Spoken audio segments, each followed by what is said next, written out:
Olá! Hoje o podcast Sua Saúde vai abordar um tema que interessa principalmente as mulheres. Então seja muito bem-vinda ao mais novo episódio do nosso podcast do Conselho Regional de Medicina de Santa Catarina. Esse projeto foi criado por nós para levar informação de qualidade para a população catarinense. Por isso ouvimos médicos especialistas sobre os mais diversos temas ligados à promoção de saúde. A conversa hoje vai ser sobre câncer de mama. Para falar sobre prevenção, sobre diagnóstico, sobre tratamento, recebemos hoje a médica mastologista Adriana Freitas, que é presidente da Associação Catarinense de Mastologia. Bem-vinda, Adriana. Prazer estar aqui contigo. Obrigada, Eduardo, pelo convite. Prazer é todo meu. Vamos começar falando da importância dessa doença no Brasil e no mundo. Qual a importância? Incidência, em grau de sofrimento, em custos, em mortalidade? Como que ela se classifica?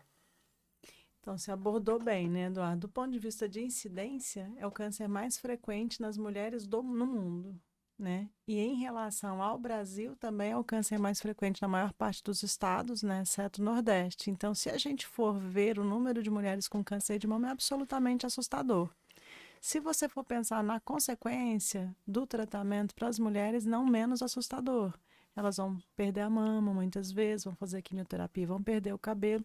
Isso mexe muito com a autoestima. Então, é uma doença que é o pavor das mulheres, né? Então, ele é incidente, o tratamento é um tratamento que mexe com a autoestima, então é um tratamento pesado. E, do ponto de vista de cura, é uma doença letal, né? Então, nós perdemos muitas mulheres para câncer de mama no Brasil, porque o nosso diagnóstico, na maioria das vezes, é tardio no nosso país. Então, é uma doença grave, letal, muito frequente, que o tratamento, quando não diagnosticado precocemente, tem consequências muito complicadas, né, para a autoestima das Pois é, mulheres. como que é a prevenção? A gente ouve que previna-se o câncer de mama. Explica bem direito como que a gente faz prevenção. Qual é a idade que a mulher deve se preocupar? Como que... É como o câncer de próstata, que é a minha área. Na verdade, a gente fala aqui em prevenção secundária, né? Descobrir cedo a doença. Sim. Qual a chance de sucesso dessa estratégia? Na verdade, essa é a pergunta-chave, né, Eduardo? Quando a gente vê as campanhas de Movimento Rosa, você vê o pessoal muito focado em mamografia, né? Faça seu exame, faça mamografia. Só que mamografia, como você está dizendo, é diagnóstico precoce, não é prevenção.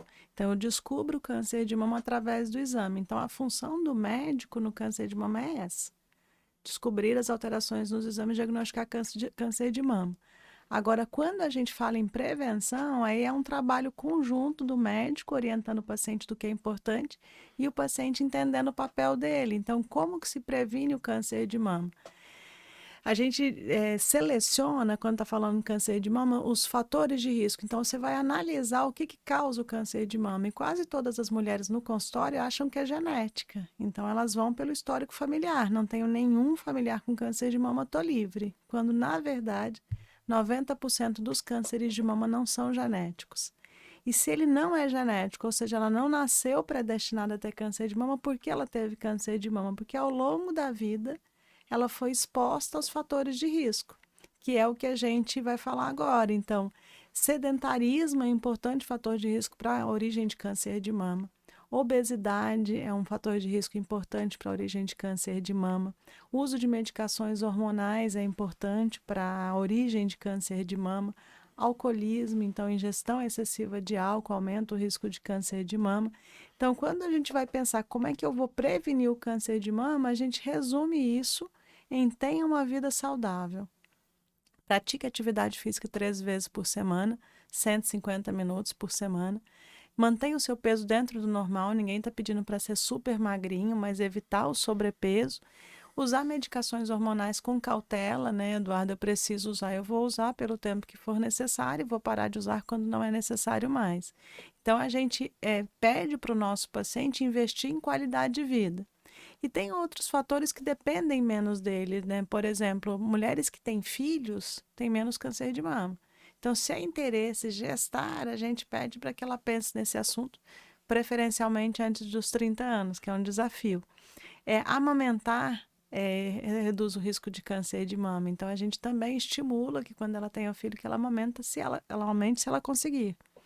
Então, os fatores que estão no controle seriam esses. E aquela paciente que de fato tem a genética, então aquela mulher que tem a mãe com câncer de mama, uma irmã com câncer de mama, ou uma senhora que tem a filha com câncer de mama, a irmã com câncer de mama, essa precisa procurar o especialista, porque aí para essas que são as pacientes que a gente chama de alto risco, as estratégias são um pouquinho mais elaboradas. Então, já vamos chegar lá, porque eu acho que isso é bem importante também de entrar nesse assunto. Mas eu gostei da ideia isso eu não sei se está bem estabelecido como conhecimento na população geral, da prevenção primária do câncer de mama, Uhum, uhum, né? Ou seja, conseguir evitar que ele apareça. uhum. Qual o percentual de sucesso dessas estratégias? Quer dizer, pelo que eu entendi, a maior parte dos tumores de mama estão relacionados à exposição a esses fatores de risco que são evitáveis? Isso, exatamente. Então, é óbvio, né, Eduardo, que o câncer de mama é uma doença que a gente diz que é multifatorial. Então, existe um espaço para o desconhecido. Tem coisas que a gente não sabe. Às vezes a gente conversa com a nossa paciente, ela é jovem, tem câncer de mama com 30 anos, ela fala, poxa, fiz tudo, faço exercício, sou magra, vivo bem, tive câncer de mama. Então, é óbvio que tem coisas que a gente não consegue controlar. E a paciente vai ter câncer de mama a despeito disso. Agora, das estratégias que nós definimos como protetoras, isso funciona super bem. Então, a gente sempre dá um exemplo para as nossas pacientes, Eduardo, que elas tomam uma medicação. Quando elas têm câncer de mama, elas tomam uma medicação que é o tamoxifeno. Já foi feita uma avaliação sobre o impacto do remédio para a prevenção de um novo câncer de mama ou recorrência e da atividade física e hábitos, essas medidas comportamentais. Então, o exercício e o cuidado com a alimentação protegem mais que a medicação. Mas para o meu paciente é fácil tomar um comprimido. Uhum. Agora, mudar a postura é um pouco mais complicado. Então, nesse sentido, o paciente é o personagem principal. É ele que tem que ir lá e definir que vai ter uma vida bem cuidada e assim ele evita câncer de mama. E quais hormônios que estão relacionados ao uso desses hormônios estão relacionados ao aumento da incidência de câncer de mama? Então, esse assunto ele é um pouco mais complexo. Então, a gente sempre diz para o paciente que o câncer de mama acontece mais em mulheres do que em homens. E o que a mulher tem diferente do homem é a exposição ao estrogênio, que são os hormônios femininos. Então, a gente sabe que o hormônio ele tem um papel. Agora, essa droga sintética, anticoncepcional oral, terapia de reposição hormonal, ela tem um impacto pequeno. Então, o que a gente fala para o paciente, Eduardo? Não usa anticoncepcional? Não usa reposição hormonal? Jamais. Porque são medicações que têm sua indicação. A gente pede para o paciente usar a medicação quando indicada. Eu estou na menopausa e preciso usar porque eu tenho a síndrome da menopausa. E cuidar do resto. Então, se ele usa hormônio, faz exercício, está magrinho, cuida da alimentação, o impacto é muito pequeno. Agora, aquele paciente obeso, sedentário, que se alimenta mal, vai usar medicação hormonal? Então, os hormônios que estão implicados são os hormônios femininos, anticoncepcional e reposição hormonal, mas o impacto é pequeno no paciente bem cuidado, né? E a reposição hormonal tópica vaginal, Uhum.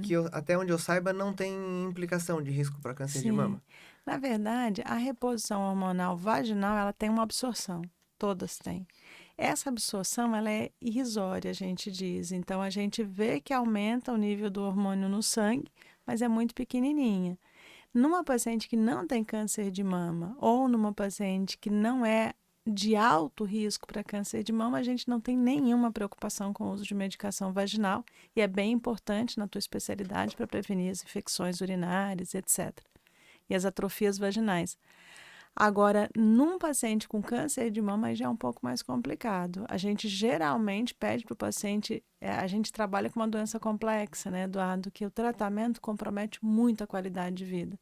E quando a gente fala no tratamento, um dos sintomas são esses genitais. Pois é. Dificuldade para ter relação sexual, dor para fazer, para ter relação sexual, infecção urinária de repetição. E muitas vezes a gente precisa tratar esse paciente com creme vaginal, sim, só que aí é o uso mais Mais controlado, né? controlado. É um risco pequeno, mas nessas pacientes é bom estar Tem que ser acompanhado com o especialista. considerado isso. Tá. E em relação a esse, então, diagnóstico genético e as estratégias, isso ficou, assim, muito famoso pela Angelina Jolie, Uhum. que fez a mastectomia bilateral preventiva, né? Me corrija se eu estou errado. E depois disso veio a mídia e a população entendeu esse tipo de estratégia. Uhum. É, tem esse tipo Sim, de necessidade eventualmente também, é isso? sim. A Angelina Jolie, ela fez um grande favor para as mulheres, porque ela se expôs. E à medida que ela se expôs, ela mostrou que tá, o câncer de mama não é genético, mas tem 10% das pacientes que vão ter uma alteração genética. Então, elas nascem com DNA alterado e ao longo da vida elas vão desenvolver câncer de mama, que era o caso da Angelina Jolie. A chance dela ter câncer de mama era em torno de 85%. E provavelmente o médico contou para ela o seguinte: os exames não previnem câncer, eles diagnosticam, eu não vou conseguir prevenir esses 85% de chance que você tem de câncer de mama. Ela retirou as mamas. Então a estratégia é, ela tem mutação no gene BRCA, então é uma mutação grave, a estratégia é super reconhecida. E por que que a Angelina Jolie fez um favor? Que ela popularizou o teste genético. Então, antes dela, as mulheres desconheciam isso. E hoje nós fazemos teste genético em todas as mulheres com câncer de mama. A orientação da Sociedade Americana de Cirurgiões é já fazer uma vez para todas as mulheres, independente da idade. E quando você descobre que tem uma alteração genética naquela família, aí você pode proteger os familiares. Às vezes, com a mastectomia dupla, a retirada das duas mamas, como ela fez, então é uma estratégia bem-vinda em alguns cenários, mas nós também temos medicações que são preventivas, nós temos exames que são mais específicos para grupos de risco, então identificar essa genética é fundamental. Por isso que a gente falou no comecinho, tem familiar com câncer de mama, procura um especialista e vê se o teu caso é esse, Então, né? esses exames, eles são recomendados para mulheres que já tiveram câncer de mama e mulheres que têm parentes próximos que tiveram câncer de mama. Isso. Não é um PSA, não é uma coisa que faz para Não, todo mundo. não. Na verdade, não deve ser feito para todo mundo. Inclusive, isso é um grande problema que a gente tem vivenciado, porque tudo que a gente descobre de exame novo tem um conhecimento por trás que nem sempre as pessoas têm. Então, eu vejo muito médicos não especialistas pedindo teste genético, que é um teste de saliva. Ele não vai saber o que fazer com aquele resultado. E vai ser uma catástrofe se a gente descobre uma coisa que não ia dar problema nenhum para o paciente. Agora, quando você identifica os grupos, que é esse o papel do especialista, quem é a paciente para fazer o teste? Aquela que teve o câncer de mama, aquela paciente que tem câncer de ovário, paciente que tem histórico de câncer de mama, pâncreas e ovário. Então, existem algumas doenças que são muito conhecidas pelo caráter genético. Então, esses pacientes que têm histórico de câncer, conversa com o médico, ó, fiquei sabendo que tem um teste que dá para fazer, que eu posso descobrir o meu risco. Aí a gente faz uma avaliação criteriosa e nesse paciente que o risco existe, a gente faz o teste, porque o teste vai levar a gente a tomar uma providência. Então, imagina, o paciente faz um teste genético, descobre que tem a mutação com 25 anos e vai tirar as duas mamas. Não é uma decisão fácil, né? Então, esse é sempre o desafio, né? Quando a gente fala de estratégia de prevenção, é procurar não superindicar tratamento, mas não deixar Exato. de identificar doença que precisava ser identificada e tratada, né? Bom, mas quando a gente fala de prevenção de câncer de mama, tu és mastologista, tu és a referência, quer dizer, a tua especialidade, né? São as pessoas que são as referências para esses casos é, é, mais específicos, inclusive. Mas se eu estou lá no posto de saúde e eu sou paciente do médico da saúde comunidade, como que eu vou fazer minha prevenção? Que idade que ele vai me pedir exames preventivos? O que que ele deve fazer? Como eu devo me preocupar, de quanto em quanto tempo? Vamos voltar para a prevenção Sim, primária e, sim. quer dizer, secundária, que é o que é feito na saúde pública, vamos dizer. Né? Claro que se tiver um risco maior, seria função dele encaminhar para o especialista, né? Mas, mesmo dentro da saúde pública. Mas, de qualquer forma, como que é isso? Eu sou paciente, o que que... Então, infelizmente, a gente mora num país onde a medicina que a gente pratica no sistema público é diferente da medicina no sistema privado ou de saúde suplementar, por falta de condição do médico de saúde pública fazer isso, né? Então, a gente tem várias deficiências, né? Imagina, as pessoas morrem de hipertensão, doença cardíaca. O câncer de mama não é a única doença que mata as mulheres. Então, o médico do posto de saúde, ele está diante de um cenário de inúmeras doenças que ele tem que ajudar aquele paciente. Mas eu acho que médico bom é médico bom em todos os lugares, né, Eduardo, no SUS ou fora do SUS, e ele tem essa obrigação de colocar o paciente como chamar a atenção dele para essas questões que a gente falou de qualidade de vida. E fazer exames na faixa etária correta. Então, existe uma grande discussão. O nosso principal exame é a mamografia. E as mulheres têm medo da mamografia. Elas têm medo da mamografia porque aperta a mama, elas têm medo da mamografia porque tem radiação, elas têm medo da mamografia porque tem muita fake news dizendo que a mamografia dá câncer por causa da radiação ou porque aperta a mama e dá câncer, o que é uma loucura. Então, a gente tem muita dificuldade de convencer as mulheres a fazer mamografia, apesar de que isso é diferente. Para vocês, talvez, da próstata seja um pouco pior. Mas a orientação da sociedade é que as mulheres com 40 anos façam a mamografia anual. E não existe nenhuma dificuldade no nosso estado de conseguir uma mamografia, nenhuma. Você não tem fila no SUS, você não vai ter dificuldade para fazer o exame, o próprio agente de saúde faz o pedido do exame, o médico do posto vai ver. Então, a gente não pode dizer que a gente mora num estado onde é difícil fazer mamografia. Então, a nossa orientação é ter qualidade de vida, a partir dos 40 anos fazer a mamografia e a mamografia uma vez por ano. Às vezes as pacientes querem fazer ultrassom, né? Eu não quero fazer mamografia. Mesmo porque, como os exames são limitados, às vezes ela conhece uma amiga que teve câncer e não foi visto na mamografia. Então, a mamografia não serve. Então, como ela tem medo da mamografia, ela vai para o ultrassom e ela acha que substitui. É um exame menos doído, não aperta, não tem radiação, só que também não funciona de jeito nenhum. O ultrassom é um exame complementar, então a mamografia a partir dos 40 uma vez por ano. E se precisar de complementar, a ultrassonografia nesse cenário, né?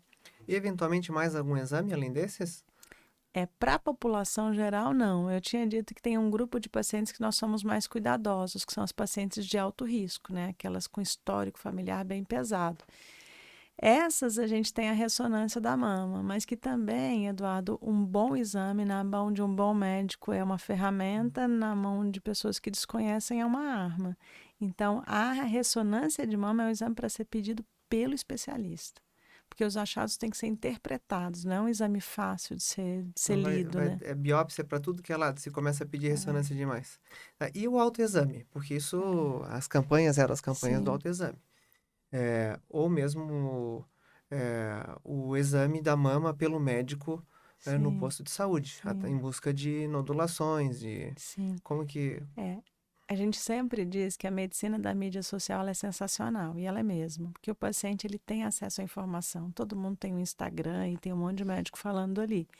Então, essa questão de explicar para o paciente que ele precisa de fazer atividade física, etc., é importante, e ele orientar que esse paciente precisa ser examinado. Então, existem médicos que não examinam, né, Eduardo? Então, esse paciente que vai no médico que não examina, infelizmente, ele não está numa situação boa, porque o exame da mama, o exame físico da mama, pode não ser a melhor estratégia para descobrir câncer de mama. Mas como todos os meus exames têm suas limitações, eu preciso do exame físico para interpretar os demais. Então, o médico tem que examinar a mama. E o autoexame é complicadíssimo, porque a mama, para o paciente, é assustadora para a paciente. Porque ela não é uma estrutura lisa. Então, ela tem um monte de bolinha no período pré-menstrual, incha, dói, forma um monte de grânulos, ela palpa ali, fica apavorada, estou com câncer de mama. Então, o que que a gente diz? Que o autoexame é uma estratégia de autoconhecimento. Eu conheço a minha mama, se aparecer alguma coisa errada, eu vou Diferente, né? perceber. Alguma coisa diferente. Exato. Mas Uhum. não é muito fácil para o paciente. Então, a orientação que a gente dá é: faça o autoexame no período depois da menstruação, se você se sente confortável. Aquela paciente que fica assustada e traumatizada, ele vai gerar mais desgaste do que informação. Mas para aquela paciente que consegue passar a mão na mama, não ficar estressada com o assunto, não achar que tudo é câncer de mama, é uma ferramenta, sim. No Brasil, onde as mulheres não fazem mamografia, talvez seja a principal. Porque essas mulheres que não fazem exames, a única estratégia que elas têm é o conhecimento do próprio corpo, né? Excelente. Mensagem final para a população? O que que tu tens aí Sim. que é o mais importante para ficar aí? Sim, eu acho que as mulheres têm que ter essa consciência de que o câncer de mama não é da paciente que tem histórico familiar, é uma doença que afeta a todas nós. É uma doença grave que depende do diagnóstico precoce, então o que a gente pede para as mulheres é para fazer os exames de rotina, para diagnosticar precocemente, diagnostica precocemente, fica curado, e ter qualidade de vida para a prevenção. Então, eu acho que essa é a principal mensagem, dizer que o câncer de mama está muito mais no controle delas do que do próprio médico, né? Olha, Adriana, muito obrigado, tá? Foi excelente o bate-papo contigo, acho que foi muito esclarecedor para a população catarinense. Mulheres, então, se cuidem, né? Aqui a mensagem foi de que vocês têm que cuidar da saúde de vocês, né? E aí é uma mensagem que tá valendo para câncer de mama, o que vale também para doenças cardiovasculares, entre outras aí principalmente, né? Então se cuidem, tem que ir no médico, o médico tem que examinar a mama de vocês, se não examinar vocês têm que pedir, né? Vocês precisam fazer as mamografias a partir dos 40 anos, e as mulheres com risco maior, que tem histórico na família, que já tiveram câncer de mama, de preferência devem ser vistas por um especialista. Então essa é a mensagem aqui do Conselho Regional de Medicina. Esse foi mais um episódio do Sua Saúde.